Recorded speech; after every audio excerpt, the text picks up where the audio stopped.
Hello and welcome back, everybody. It's your one and only Krazy Tyler here, coming back at you with some more Aztec Warriors Connected franchise. In last episode, we faced the Atlanta Falcons and defeated them 24-21 in a decent game.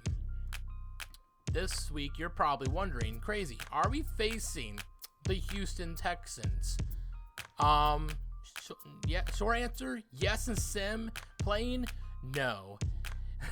I want to get through the rest of this season. I want to see where we stand, and I want to see if we can be a playoff team without playing these games and see how these players do.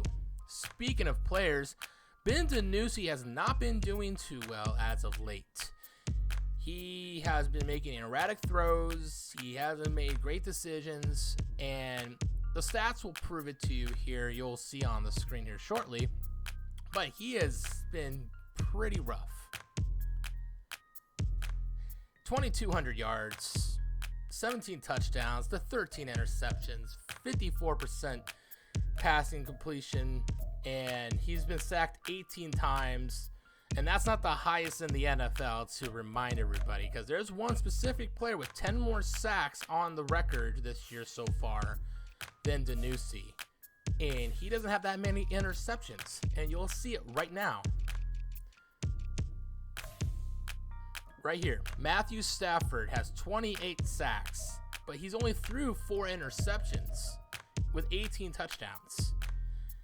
And he's on a career year so far. And Geno as well, he has the less amount of interceptions and sacks, and he has more sacks. And Rodgers has 1 sack more than him, and he's doing a lot better than DiNucci. So DiNucci is not the truth. We're going to go loose with him, and we're just going to have probably Clayton Tune start over him for the rest of the season. Now, James Robinson with almost 500 yards with 8 touchdowns. Jalen Tolbert with a breakout year. He's been pretty impressive for the offense. I've been pretty much liking it.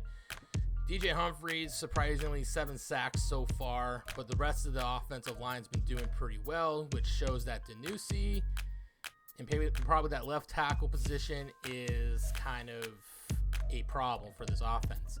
Defensively, Jason is our lead sack leader, and our interception leaders are Hall and Breeze, and a handful of other players as well.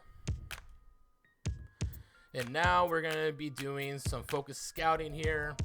I think what we're going to have to focus on is Clyde Plummer. Jaden Coleman is pretty good. We already know what he probably is. He's most likely a first rounder. So Plummer, I want to know more about him.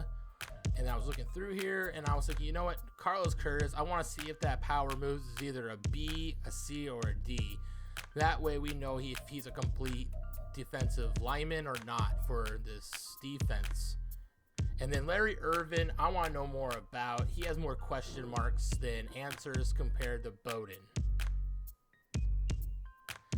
And yeah, pretty much right now we're just going to simulate a week, see how we do against the Texans, and see how we go from there.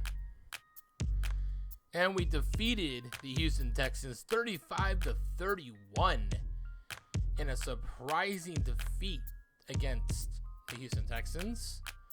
Before we even get to the stats and everything, we're going to look at the weekly awards here. Ben DiNucci, the guy that we were just talking trash earlier, got 236 yards, 3 touchdowns in the air, 1 interception. But 12 carries of 46 yards and a rushing touchdown. That is crazy stats for him. And then Greedy Williams with an interception for himself. That is very impressive. But what's not impressive, we got 1 new injury, and it's very significant. And it's DJ Humphries, our starting left tackle. He's going to be out for probably the rest of the season, probably last game of the year when we get back.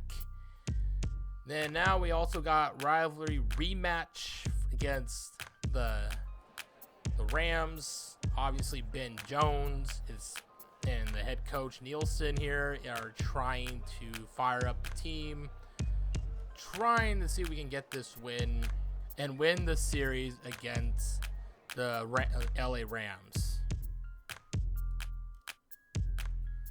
Now we got to sweep them. They're going to have 5 break tackle and 5 play rec against us. And that's going to be very key and very important for them because, very unfortunately, we have lost yet another offensive lineman. And you wouldn't believe it. It is our other starting tackle, Paris Johnson. Now, we're going to be out both starting offensive linemen, the veteran and the rookie. But let's get some upgrades going. BJ Ojolari, we're just going to give him an upgrade. And we're pretty much good when it comes to his pass rushing. His run stopping ain't the greatest. Nathan Moutier, he will get an upgrade. He'll get 3 pass block finesse. That's going to help him tremendously. And then Owen Papo, one of my favorite linebackers, gets a +3 zone coverage, which is pretty nice. And the oddball Ben DiNucci, either the truthy or the Nucci. I tried and that was horrible. I apologize. But those are his stuff. And then let's show some Max Duggan upgrades here. Do improviser, gets a lot of awareness. Now, since the tackle position is bad, we signed Matt Pryor to be a backup right tackle. And then we had to release Ugo Amadi. And we had to start Egdoga at left tackle in the place of DJ Humphries. And since Edoga is over at left tackle, we have elevated Ben Cleveland to the practice squad and have signed Aiden Howderton, left guard / center, to the practice squad.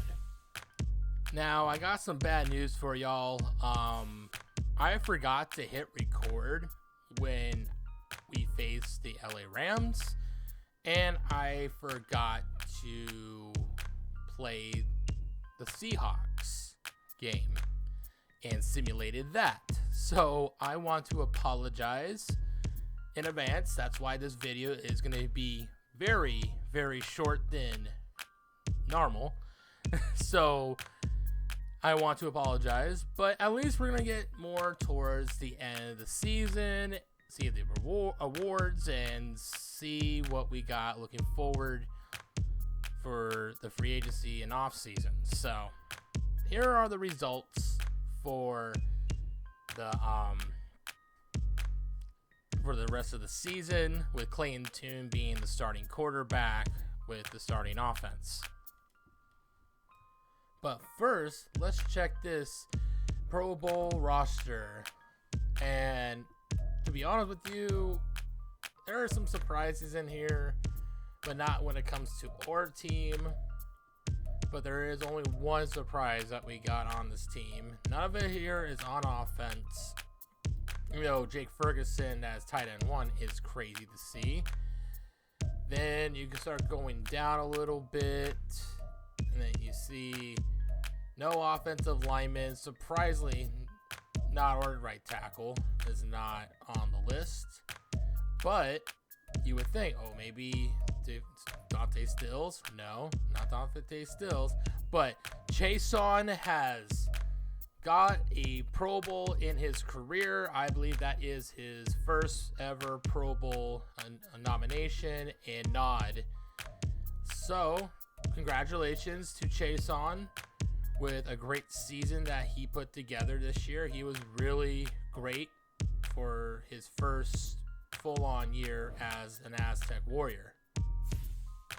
And now we're going to be seeing the yearly awards. And there are some surprises. Some of them are not, like Patrick Mahomes winning MVP. And right here, I mean, there ain't no Aztec Warriors, if you can tell. Well, except for Elijah Higgins made it 8th place for Offensive Rookie of the Year. BJ Ojolari comes in at 2nd place, runner-up, with Owen Popo at 7 and Dante Stills at 10. That's pretty impressive.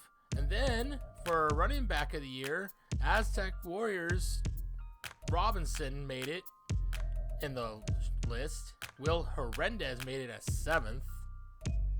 Then we keep going, and we got some Aztec Warriors. Chase On at 7th place, and then BJ Ojolari at 10th place. And Matt Prater wins Best Kicker of the Year in the inaugural first season for the Aztec Warriors. Anyways, guys, that's going to be it. Thank you guys for watching the video. Make sure you hit the like button. Make sure you hit the subscribe button. Make sure you comment down below and tell me how excited you are for this Aztec Warriors off season. Anyways, guys, thank you for watching. I'll catch you next time in the off season. Krazy Tyler logging out.